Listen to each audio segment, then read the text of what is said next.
Babu yangu mzaa baba alikuwa anaitwa Canon Hezron Thadayo Mlemeta, ambaye alikuwa muumini wa kanisa la Anglican. Kwa taaluma mzee huyu alikuwa mkutubi, ambapo alifanya kazi hii katika vyuo kadhaa vya umma hadi alipostaafu, huku akifanya uchungaji kanisani katika maeneo mbalimbali aliyokuwa akifanya kazi. Pale alipohamishiwa aliripoti kwa mwajiri mpya na pia aliripoti katika dayosisi husika ya kanisa la Anglican Tanzania, na hivyo kuwa mchungaji msaidizi katika kanisa jirani na kituo chake cha kazi. Nakumbuka alifanya kazi katika maeneo kadhaa ya Tanzania kama vile Dodoma, Singida, Mwanza, Morogoro, Kilimanjaro, Arusha na Dar es Salaam miaka ya 50 hadi mwaka 60 akiwa anasoma Dar es Salaam.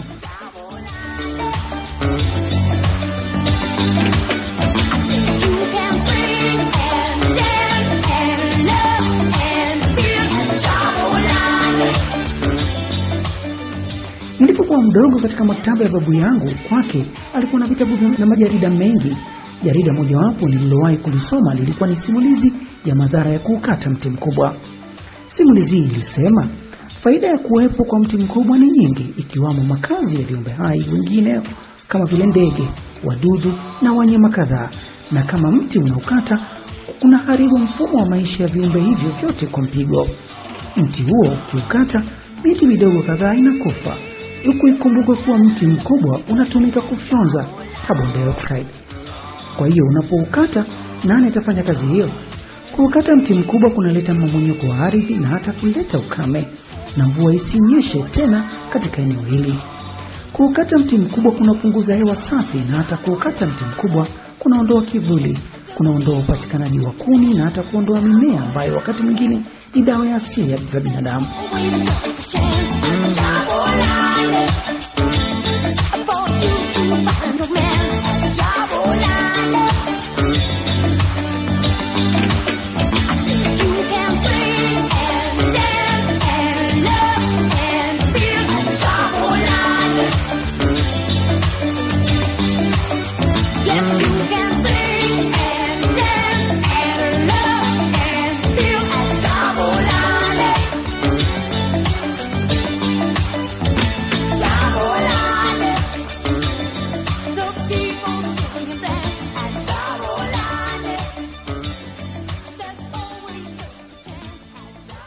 Simulizi Mwanakwetu alikuwa ameisahau, lakini Julai 15, 2026 alikumbuka baada ya ndugu Ngobaye Mwisalia kuisimulia kama ilivyo. Ndipo Mwanakwetu akaikumbuka maktaba ya babu yake, ambapo sasa haipo tena. Vitabu vyake vyote vimewekwa store na vingine vinaliwa na panya, maana bibi yangu mzaa mama Elizabeth Mwimba Mdala Eliza ni mzee sana kwa sasa.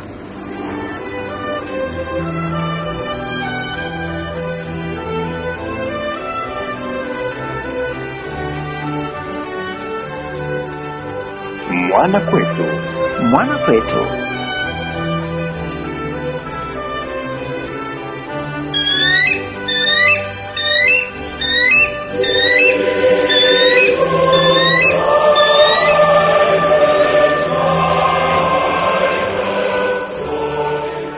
The Christian who shakes his temporal duties, shakes his duties towards his neighbor and even God, and jeopardizes his eternal salvation. Let Christians follow the example of Christ, who worked as a craftsman. Let them be proud of the opportunity to carry out their earthly activity in such a way as to integrate human, domestic, professional, scientific, and technical enterprises with religious values, under whose supreme direction all things are ordered to the glory of God, so that religion makes a vital synthesis between all the details of what we do, whether we pray or go to mass, or whether we go to the office on Monday, whether you are a shoemaker on Tuesday, whether you are a civil servant on Wednesday, whether you are a taxi driver on Thursday. All those activities, and especially as husband and wife, father and mother, your religion unites all of them.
Mwanakwetu. Mwanakwetu.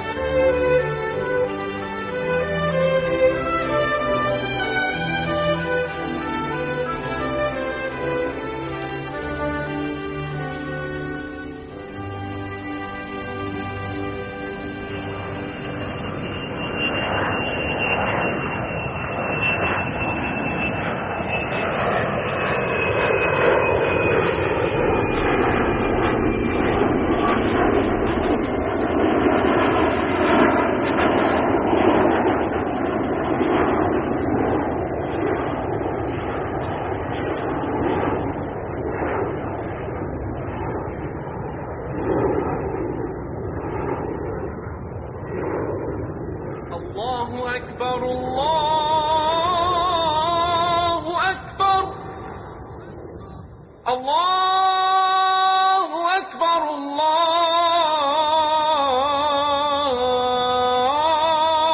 الله أكبر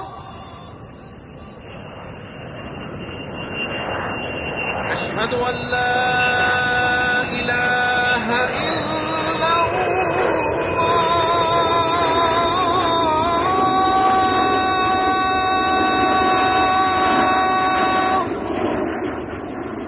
Kwa nini simulizi inaingia katika makala za Mwanakwetu siku ya leo?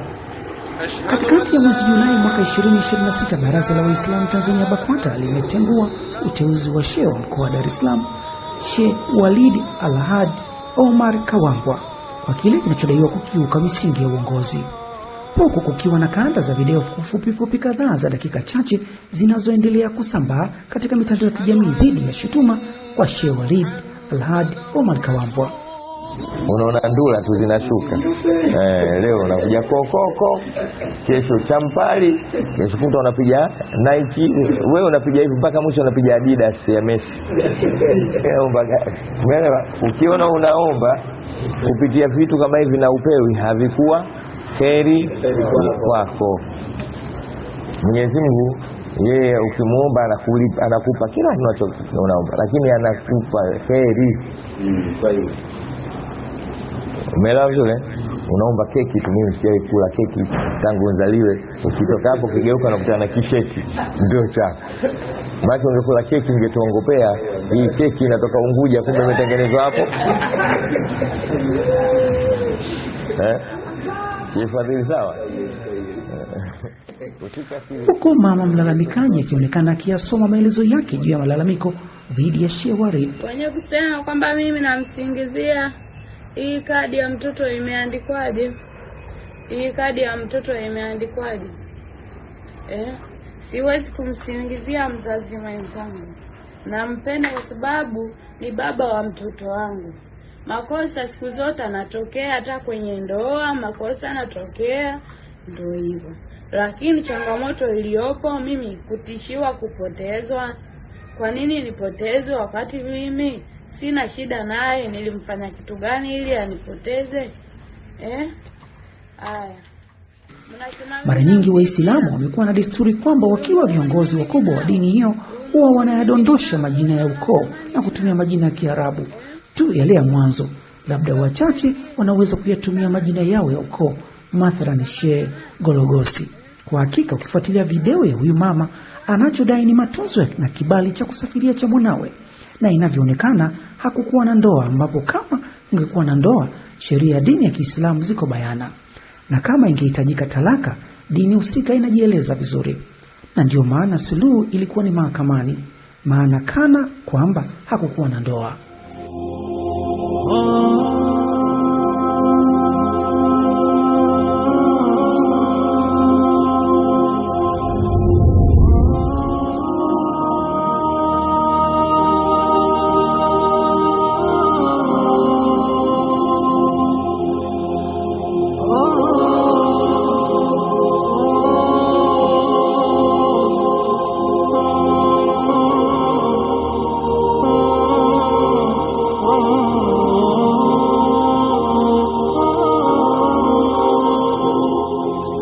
Tena unaona swali mama nani? Mama Puja. Alhamdulillah. Tumeelewana eh? Allahu wa rasuluhu. Tumalize hii hadithi moja Babu istihbabi litimai ala alqiraa Huu ni mlango wa usunna wa kukusanyika kwa kusoma Qur'ani. Sawa. Wa an Abi Hurairah radhiyallahu anhu, na imepokewa kutoka Abu Hurairah, Mwenyezi Mungu amwele radhi, kala amesema qala Rasulullah sallallahu alaihi wasallam, amesema Mtume. Ukifuatilia vizuri inaonyesha kuwa kulikuwa na mahusiano ya kimapenzi ambayo yametoa matunda, ambapo kuna mtoto mdogo na huyu mama awali alilalamika hata rais ili amsaidie. Mwanakwetu anajiuliza, je, Baraza la Waislamu Tanzania BAKWATA lilishindwa kulitafutua swala hili bila ya kukata mti kwa kumpatia mama huyu haki aliyoiomba na hata kusuluhisha kisha kumfungisha ndoa Sheikh Waridi kama alikuwa na wake chini ya wanne. Mwanakwetu akiwa katika mjadala huu Julai 15, 2026 alisimulia kisa hiki. Mtumishi mmoja wa umma alihamia pahala fulani. Alipofika tu katika kituo kipya cha kazi, mama mmoja aliyezaa naye aliandika barua ya malalamiko kumwajiri kuwa mzazi mwenzake hatumi matunzo ya mtoto. Barua ilipokelewa na mwajiri, akawapa wasaidizi wake walifanyia kazi jambo hili. Alifuatwa huyu mtumishi na kuulizwa, na alijibu kuwa miezi miwili nyuma alituma muamala wa shilingi 200,000 huku akitoa ushahidi wa muamala huo katika simu. Huku miezi miwili kabla alituma mbuzi 2 na gunia 1 la mahindi. Ofisi husika ilimjulisha mama aliyelalamika, na baadaye kitengo cha ustawi wa jamii kikapewa jambo hili na kuwasiliana na mama husika, na jambo likamalizika. Wataalamu wa ustawi wa jamii walibaini kuwa katika baadhi ya migogoro ya mahusiano, muda mwingine mapenzi yakichujuka, mwanamke huanza kuibua malalamiko kwa mwanaume husika, ambaye huhisi kuwa sasa hapendwi, na mgogoro unaibuka unaweza kutumika kama silaha ya kumharibia mwanaume huyo au kurejesha mahusiano yaliyokaribia kuvunjika. Kwa hakika Mwanakwetu anaamini katika haya yote, hata kisa cha Sheikh Waridi kinaibukia katika dhana hii. Allahu wa rasuluhu. Swali au maneno tu. Safari vipi, maisha darasa nyingine au shaanza kusafiri? Hatuna swali Rabbana fa'al bima ngoja sultani mfupi ana maneno. Na BAKWATA walipaswa kulifahamu hili, wakitambua kuwa Sheikh Waridi ni binadamu kama alivyo mtu yoyote. Huku wapo wanaamini kuwa namna Sheikh Waridi alivyoingia kuwa shehe wa mkoa wa Dar es Salaam nayo inaweza kuwa tatizo, huku nyuma ya pazia wafitini wakiwa nyuma yake wakifuatilia nyendo zake hatua kwa hatua bila yeye mwenyewe kujua. Katika dhana nyingine pia, umaarufu wake wa muda mfupi unakuwa tishio kwa wale wanaopigania ushehe mkuu wa Tanzania hapo mbeleni, wakimwona Sheikh Waridi ni kizingiti. Huku kukiwa na dhana ya hali ya kisiasa ya Tanzania, wapo wanaona kuwa kama Sheikh Waridi ana msimamo tofauti na mashehe wenzake katika baadhi ya mambo ya kisiasa, na hili likiwa mwiba unaoaminika. Ndiyo maana BAKWATA hawakuwa na msalia mtume kwa ndugu yao mara baada ya tatizo hili. Anasema atampoteza. Atampoteza, ndicho kitu alichoogopa hivi. Sasa wadada wa mjini. Wadada wa mjini tunajua tena kutafuta kiki. Kutafuta kiki. Sio kama watu wamemtumia wamemjaza ujinga. Katika haya yote ambapo Mwanakwetu alizungumza na wadau wawili wa karibu wa Sheikh Waridi, na wao waliyaona hayo kama yalivyo. Mwanakwetu anasema BAKWATA walitakiwa kutambua kuwa dini inaonekana kwa jamii kupitia waamini wake, majengo ya dini husika, na pia viongozi wa taasisi husika. Hapo sio jambo linaloonekana pole limetokea kweli, kama nini, kama binadamu hakuna ambaye anafanya, nobody is perfect. Hata kama kwa mtihani utakuja, hata kama nilifanya kwa namna hiyo, ili kwa nini wakaikitako kwanza waangalie muda gani mambo yamefanyika. Utengana kwa cheo kile mambo yalifanyika miezi 8 mwaka mmoja nyuma. Wacha mtu anaweza akajirudia akajisema, lakini wale wamechukua hatua, ndio wamechukua hatua. Maamuzi yao ndio wameshatoa. Sasa mimi shida yangu kwamba mfano maamuzi yale ya BAKWATA yalikuwa sahihi. Ya kile ya haraka sana wameyafanya. Ni kosa. Upande mmoja ni kosa. Sio kuangalia cheo chake yule, cheo kidogo, cheo kikubwa, na mtu mmoja ambaye yuko vizuri. Mtu kitumwamwe yule mmoja yuko tena kwa watu wengi wanampenda yule bwana. Basi ndo haya, kutafuta ndo hayo kaka.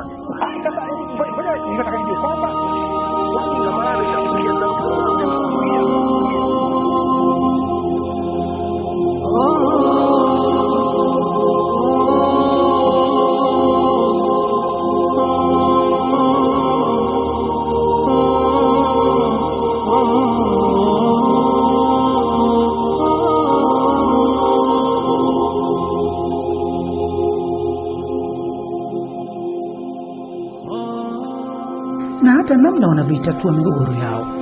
Kwa hiyo kumtengeneza mtu kama Sheikh Warid sio jambo la siku moja, ni miaka mingi.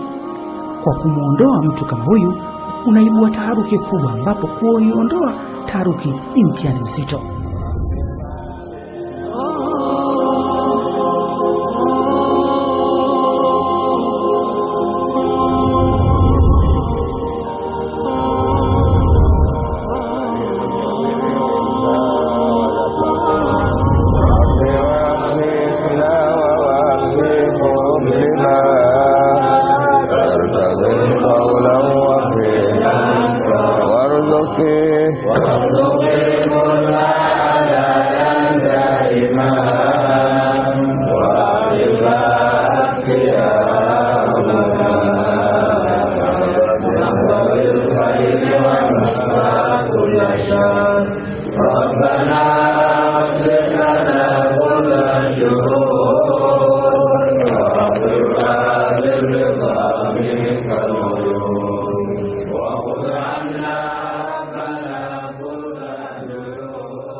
Mwanakwetu. Mwanakwetu. Husbands and wives who are here, may I know who are married here? Husbands and wives? Wow. Husbands and wives, what do you see in each other? A gift or a problem?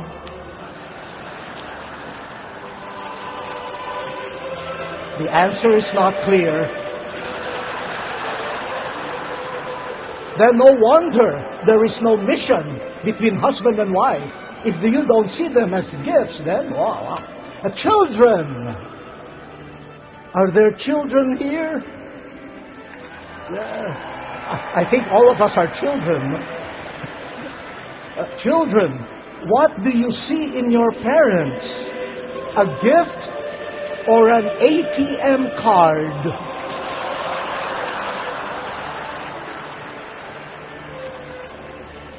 Parents, what do you see in your children? A gift or a burden? Priests and deacons, what do you see in your bishops? I'm sorry, huh? Religious men and women, what do you see in your religious superiors? Bishops, what do you see in your priests and deacons? Oh, there's a problem. Gifts.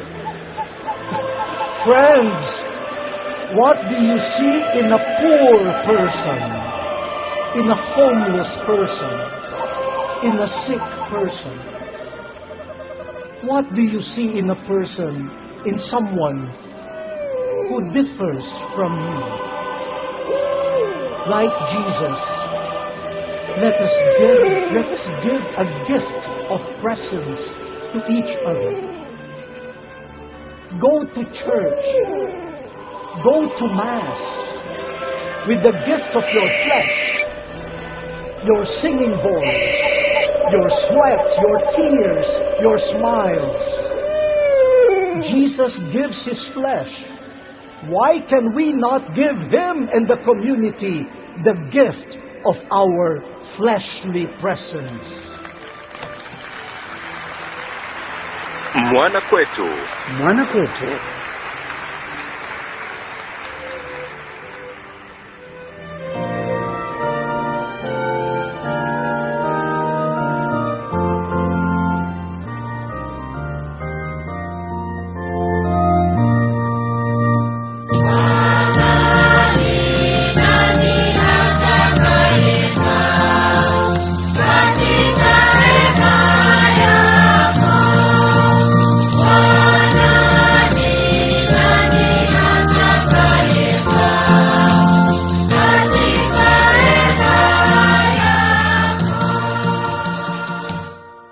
Katika hili kuna kisa kimoja kilichonukuliwa na Mwanakwetu wakati fulani.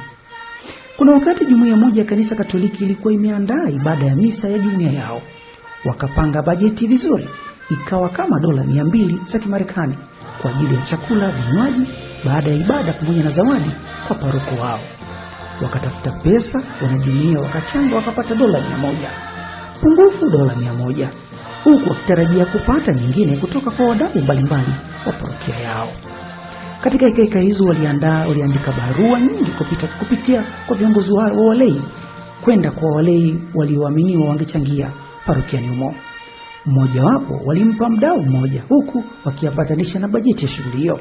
Mwenyekiti wa parokia akaifikisha kwa mdau, akajibiwa kuwa jumuiya wachange nusu ya fedha, yani $100, na yeye angetoa $100 zilizosalia. Kwa juma mawili kabla ya misa, mwenyekiti wa parokia akakabidhiwa $100 kupitia simu yake. Siku ya tukio ikafika. Huyu aliyetoa pesa hakupata mwaliko.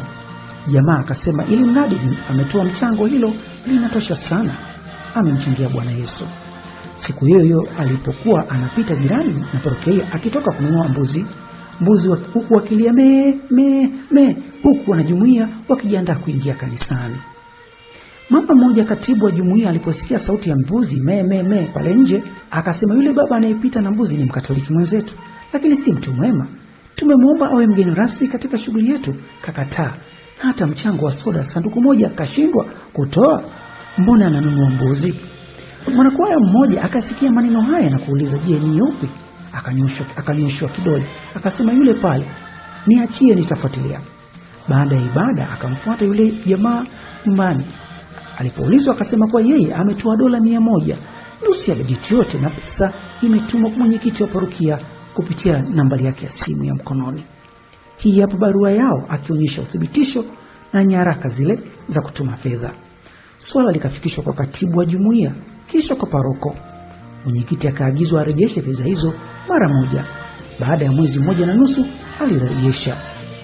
Jumuiya ilitaka mwenyekiti wa parokia aondolewe mara moja, lakini hekima ilitumika, akaondolewa baada ya kumaliza muda wake ili kulinda heshima ya parokia na heshima ya kanisa Katoliki.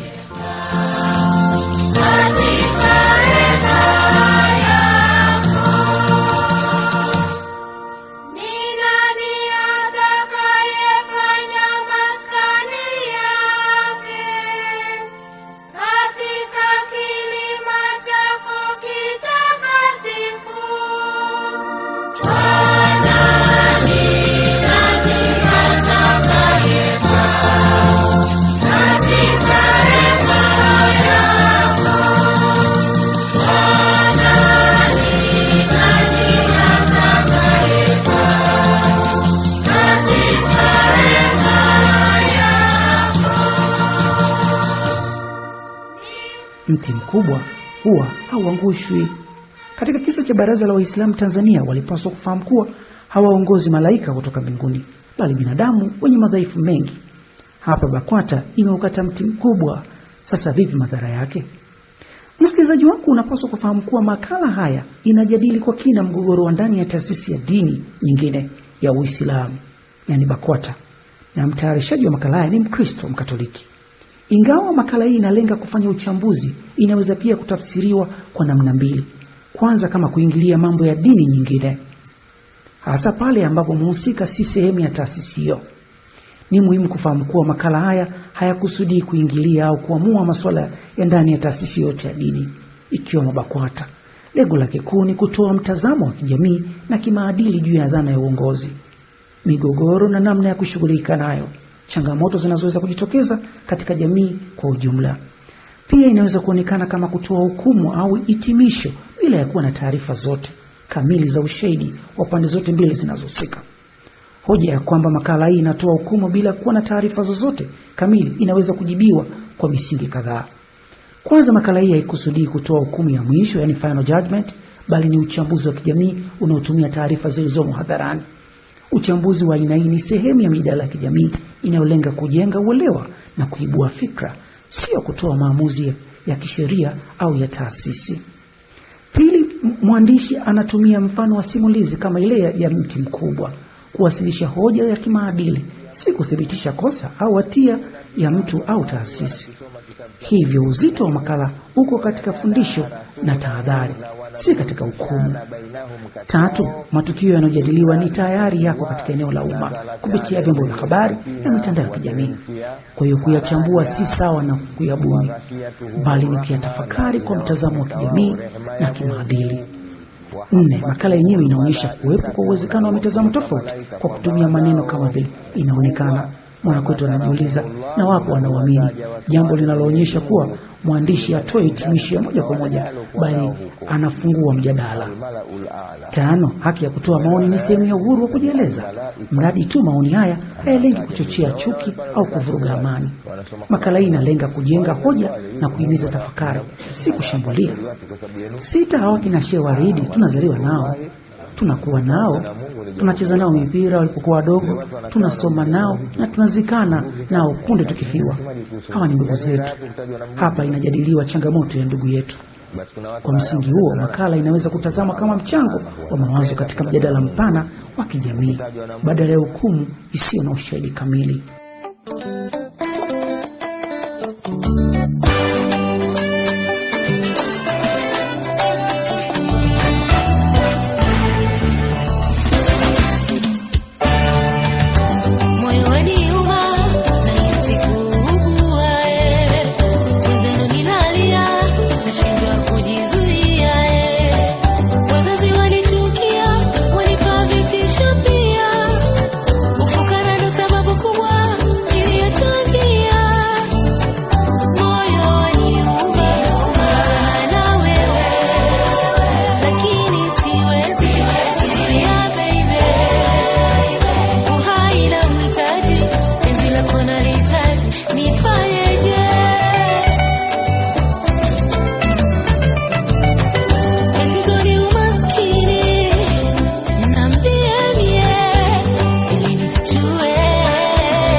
Hivyo hoja zilizotolewa hazipaswi kutafsiriwa kama hukumu dhidi ya taasisi husika, bali kama mchango wa mawazo unaolenga kujenga, kuelimisha na kuchochea tafakuri pana juu ya maamuzi yanayoweza kuwa na athari kwa jamii. Haikupaswa kuukata mti mkubwa. Mwanakwetu upo, kumbuka, haikupaswa kuukata mti mkubwa. Makala haya yametayarishwa na Adeladius Francis Makwega wa Mbagala na kutakia siku njema.